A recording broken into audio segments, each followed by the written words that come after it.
Hey guys, today's video is going to be a little bit different. I'm going to be showing you tips that I learned to become a better Call of Duty player. If you're already a pretty good Call of Duty player, these are going to be things that you've likely already learned. And these tips are more aimed towards people who are new to Call of Duty or casual players trying to step up their game. Obviously, when you're trying to get good at something, it will take time and it won't be an instant process, but over time, eventually you will get better as long as you keep practicing. So don't get discouraged and remember to keep trying. These are tips that are really going to work to strengthen your playstyle, especially if you're either a sub, anchor, or flex. If you don't know, a sub is obviously an SMG player who does a lot of running gunning. An anchor is someone who typically holds down an area of the map with longer lines of sight using an AR, and a flex is someone who will rotate between the two depending on what the team needs. With that being out of the way, the first tip I have to offer is go through your settings and find the right ones for you. For those wondering, I do play on PC, but I am a controller main. I have an Xbox Series 2 Elite controller, so I use custom stick curves and mappings when I play Call of Duty specifically. I also use the trigger stops on my controller, so I don't have to put much pressure on my triggers to aim or shoot. You don't need a fancy controller, but it definitely helps to have one for advanced movements such as bunny hopping, drop shotting, jump shotting, slide canceling, anything like that. If you play Call of Duty a lot or take it seriously, I would advise you invest in something like an Elite controller or a Scuff controller. You could also learn to play keyboard and mouse, but it takes a lot of commitment and practice. I just personally prefer a controller. When it comes to what sensitivity to play on, it'll differ between person to person. For example, in the Pro League scene, typically sub players will play with a slightly higher sensitivity than AR players. Surprisingly, the average sensitivity in the Pro League is only 5.5. You don't need to play on max sensitivity to be good at this game. However, I personally have switched from a 5.6 sensitivity to a 12.12 sensitivity with the intentions of moving up to around 15.15, just so I can get a little snappier with my movement and get on target faster when I'm in gunfights. At the end of the day, you should mess around with your sensitivity and your gun style to see what works best for you instead of just copying someone else's settings. It's okay to ask for help, but by the end of it, you should have it accustomed to your own playstyle and your feelings. When it comes to your graphic settings, console or PC, set them to whatever your device can handle firstly. You should always prioritize performance over quality so that the game runs smoothly. For my FOV, I have it on 120. It's a huge jump from the 80 on console, but it's well worth it. It'll take time getting used to it, but in the long run, it'll make a great difference. Using 120 FOV will help you see a broader peripheral vision when you're ADS, as well as making the recoil on weapons more manageable. The next tip that will make the biggest difference in the shortest amount of time possible is to go shoot bots, like actual bots. Go into a custom free-for-all game in a small map, turn the score limit or time limit up to whatever you want. I usually do it for about 10 to 30 minutes depending on my mood. Then you need to put on recruit level bots. I typically pick 6. Doing this every day will help you warm up before you get into a game.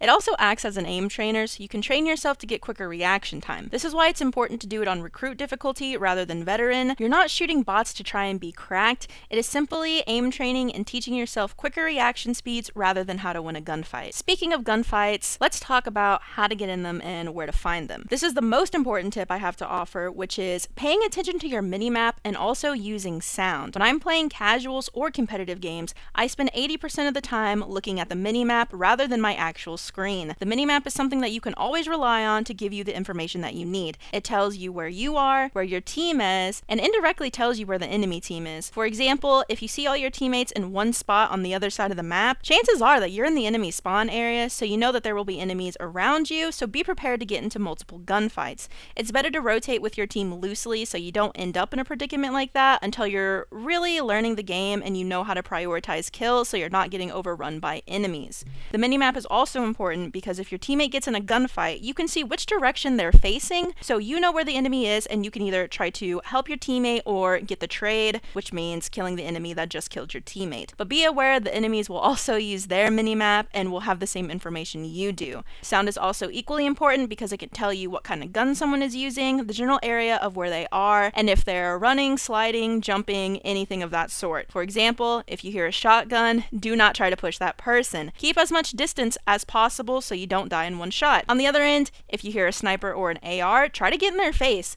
The only time that rule doesn't come in handy is if you're also using the same weapon as them. Just play according to the weapons and you'll be okay. You can also use sound to pinpoint someone's exact location so you don't get ran up on. So use the minimap and sound as an advantage as much as you can over those who don't, so that way you can hopefully get the one up on them and take them down before they take you down. Make sure you also actually learn the entire map as well, so you can learn the proper routes to take in different game modes and learn proper rotations that people use. You really need that map awareness and sound awareness if you're trying to find gunfights to win. Now let's talk about how to win those gunfights.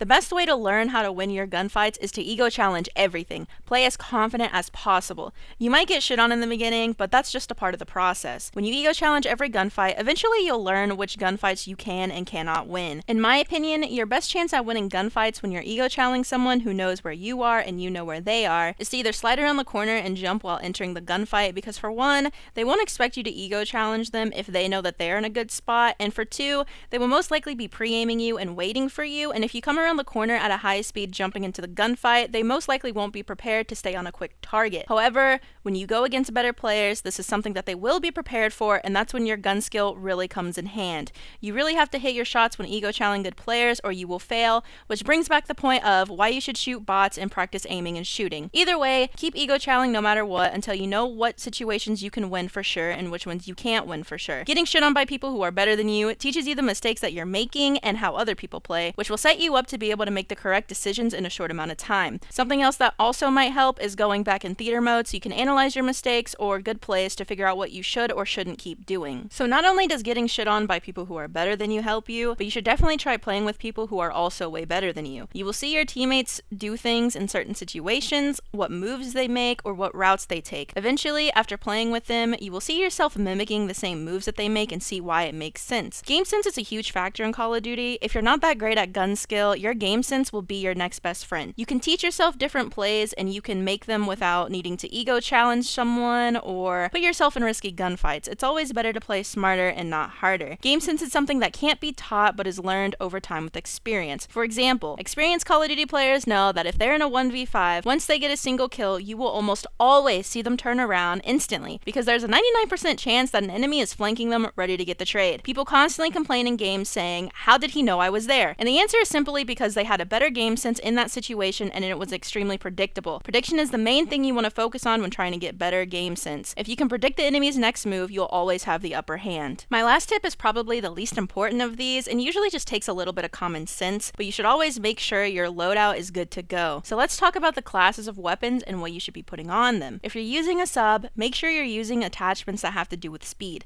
such as movement speed, ADS speed, sprint to fire time, and even hip fire. You're going to be running and gunning, so you'll be very close quarters, meaning speed is your friend. If you're using an AR, make sure you're using attachments that will keep the gun stable over long distances. Anything that increases bullet velocity or damage is also a good idea. I'm not really a sniper, I have strong opinions about them, but I'll digress for now and tell you that you should be decking out your sniper for a super quick ADS time and maybe even reload time if you have enough slots. Quick scoping in Call of Duty is very overpowered, so definitely go for it if that's what you have fun with. For LMGs, go for recoil control, a multiplied zoom scope of some sort, and definitely a faster reload time. Please do not try to use an LMG to run and gun around the map because it is a very heavy, slow weapon mainly used to anchor like an AR. For shotguns, use attachments that make a tighter pellet spread, more accurate hip fire, and anything that increases damage or movement speed. Shotguns are typically also a close quarters weapon, so you'll want tight damage to hopefully one-shot whoever you're trying to kill. With any melee weapons, your main focus is going to be taking good routes and not getting yourself caught sprinting through open areas of the map. When it comes to perks, you can always use perk greed if you are playing a Treyarch Call of Duty. Dead Silence, or DS for short, will always be the most important one no matter what Call of Duty that you're playing. Footsteps are extremely loud and give away your position. Each Call of Duty has different perks, but typically the best ones in the most recent CODs are Dead Silence, Tactical Mask or Battle Hardened, Flak Jacket or EOD, Tune Up or Quartermaster, Quick Fix, Ghost, and High Alert. Those are mostly for any 6v6 multiplayer modes. Perks you choose will differ based on the game mode or the match outcome. For example, if you're using Quick Fix in Modern Warfare but you keep getting naded, it's definitely a good idea to switch out Quick Fix for EOD. Each game will be different, so it's okay to switch things up and use different things.